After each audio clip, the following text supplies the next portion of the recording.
isa po sa mga pinakamagandang payo na natanggap ko ay galing po sa teacher kong pari nung nag-aaral pa po ako sa seminaryo. Hindi ko po makalimutan itong sinabi niya sa amin.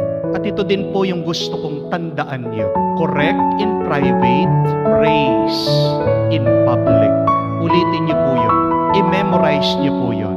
Correct in private, praise in public. Kung ikaw ay magtutuwid ng pagkakamali ng isang tao, dun sa tahimik, pribado, walang ibang makakarinig kung hindi kayong dalawa at ang Diyos.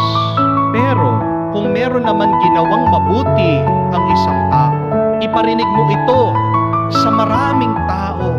Alam po natin yung karanasan na napapahiya at wala sa atin ang may gustong napapahiya. Yun po yung punto nung